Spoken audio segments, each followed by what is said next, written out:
Hey guys, welcome back to the channel. I wanted to take a little bit of time and talk to you today about something that the first video that I posted about a year ago. Didn't post much of anything uh, after I posted that video, but it was about inflation. And just about everything that I said was going to happen with inflation kind of sort of happened with inflation over the past year.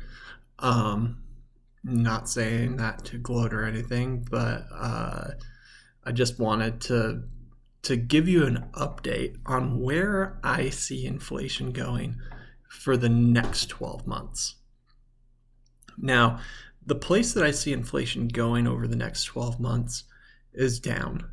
I actually think that we're going to see inflation starting to tick down, and we'll probably start to see it ticking down in the June read that we're getting mid-July, right? Because it's always a month behind, right? Or rather, it's about 2 weeks behind. But regardless, we're going to get a new reading on inflation about halfway through July. And so what I wanted to do is I wanted to tell you that we're going to see it start ticking down. At least that's where I think it's going to go. I know it doesn't feel that way at the moment, but you're going to see the numbers start to tick down. And it's kind of a weird thing that's going on right now. So let me try to explain what's happening. So you've got the Federal Reserve raising interest rates, and that is in an effort to cool down inflation. Now, the inflation numbers are going to come down. We're already seeing that in the data that's being reported. The price of raw materials is starting to come down, things like lumber and a bunch of other stuff, right? Food prices are starting to come down a little bit. You're starting to see things happening and all sorts of prices, services, supply chain issues are starting to get resolved. Things are starting to look better in terms of the numbers that we're seeing. Used car prices are starting to come down. We're starting to see a lot of good things happening in regards to these inflation numbers, even though these aren't the officially reported numbers. All indications are that inflation is starting to cool down a little bit. But if you go back to the June numbers, what you're going to see is that the rate of inflation accelerated, right? We saw it tick down in May, and then it ticked back up in June. Of course, these are 1 month behind, so it's April and May's numbers. So in April, we saw it tick down, and in May, we saw it tick back up. But if you dig a little bit deeper into that data, the thing that you're going to see is that the headline number went up. But the core number, the measure of everything except for energy and food, ticked down, right? We had 2 consecutive months of core inflation moving downward. And that is actually very telling about where inflation is going to go, especially with doing a larger than originally anticipated interest rate hike last month. What we're going to see when the July numbers come out, for the June numbers come out here in July, is I think we're going to see core inflation ticking down again for the 3rd month in a row. Now, because gas prices are still high, they're sky high, and food prices are still pretty darn high, it's not going to come down very much on the headline number. That's going to be still driving it pretty high Um, but what we're going to see, and this is, I think, Jerome Powell's strategy here, is if we can get core inflation down, the headline numbers are going to start to follow. And the reason why is because, if everything is coming down in price, except for food and gas, well, the total number has to start coming down eventually, right? And so what I think we're going to see is we're going to see these numbers start ticking down, especially with the core inflation number. That's what's going to lead, right? Is that core inflation number. And you'll see that steadily declining throughout the rest of the year. And we may not necessarily see a big downward tick in the June numbers for inflation when they come out in July, the headline number. That's probably going to stay pretty darn high. We're probably going to be mid 8%, like somewhere between, I don't know, 8.3 and 8.6. That's my guess. But if you look at the core inflation numbers, that's going to come down, and it's going to be coming down quite a bit. And it's going to be moving down really fast. And I think in July, even if gas prices and food are still really, really high, the inflation number is going to be noticeably down because the price of everything else is starting to stabilize, right? And that's what the Fed actually looks at, is these core numbers. I think what they did is two things happened last month. Number one, the headline number was high. And so that sort of gave Jerome Powell the breathing room that he needed to raise interest rates faster than he said that he would. And the number one reason why that gave him breathing room is because the market signaled to him that's what it wanted him to do. The market signaled to him about 2 weeks before he needed to make that decision that it was already going to price in that was going to happen. And so he saw that the markets wanted it. He wanted it. And so it was one of those rare incidents where he was aligned with Wall Street and what Wall Street wanted. And so he just said, great, we'll raise interest rates faster than we said that we will, because that's what you want, and it's actually what I want to do. I didn't want to do it because I didn't want to spook you, but if you want it, great, here it is, right? But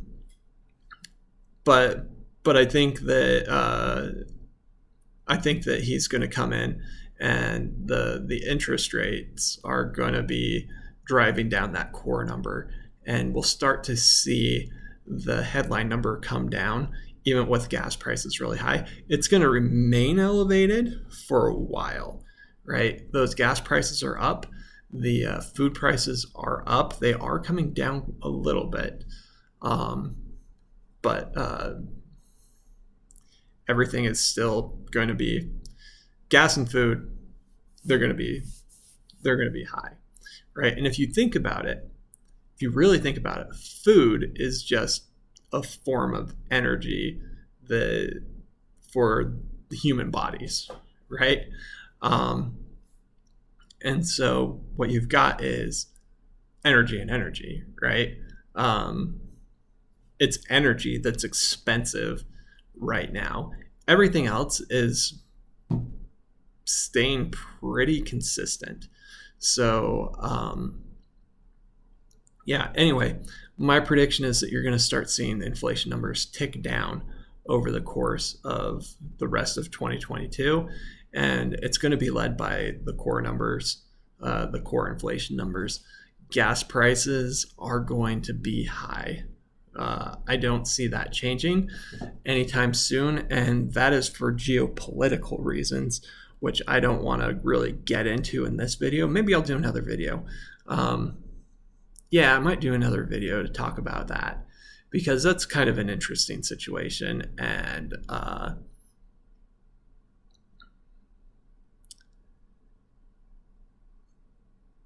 lot of people want to blame the president for these gas prices. Um, as an energy economist, right? That's what I got my degree in. I he he's not without fault.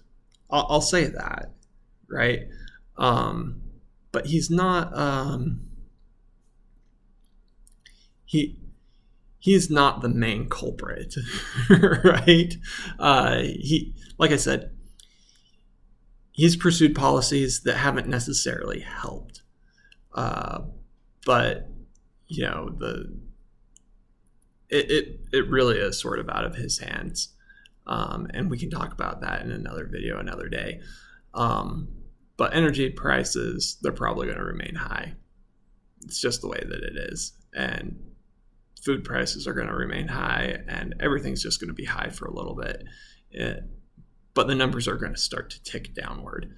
I mean, they've already started to tick downward. The only thing that we're sort of bumping into at the moment is that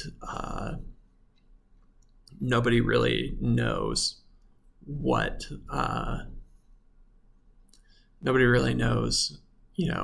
how high energy prices are going to go, whether that's food energy or oil energy, right? We just don't know. We're in a high price of energy regime, which, if you're living in a world in your head where global warming is the big threat, you should be thrilled. You should be absolutely thrilled that energy prices are this high. But, from a practical point of view, it is squeezing budgets. So I get it, right? But yeah, like, the number one thing here, though, to remember is that inflation is going to go down. It's going down through the end of this year. And you'll see it start ticking down and down and down and down. And I think that a lot of people are going to have a sigh of relief. I always said that it's probably going to be, I said it could be May of this year is when we might see it start to come down. That is when we did start seeing it come down, right? The main number for the core inflation, it started to come down. I think that it's probably going to be the July numbers, the numbers that we get in August. That's probably when it's going to start being noticeable, and you're going to see a huge stock market rally, I think, because of that. Because everybody's going to be like, yes, inflation, we've got a handle on it. And it's going to be kind of a party on Wall Street. And so be prepared, right? Like, I think that now is a great time to be a buyer in the stock market, because I think you're going to see a big booming market in the second half. The only thing that I'll temper that by is if we have a really rough, hard landing on this inflation thing and we have a really deep recession. I think that we probably will see a recession. And again, this is one of those things where I'll probably do another video on it, but recession does not equal bad, right?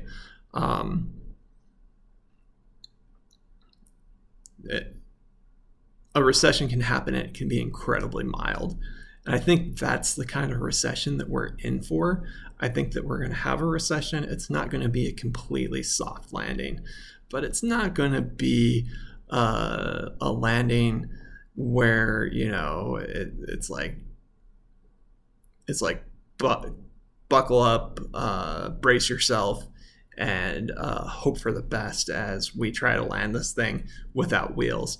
I think that we're going to have a bumpy landing, but I don't think it's going to be that rough. Just looking at the market that I'm seeing in general, um, it's going to be a pretty bumpy landing, but it's going to be, in terms of recessions, it's going to be pretty mild, is my guess. So take that for what it's worth, and I will talk to you guys later. See you later. Peace out.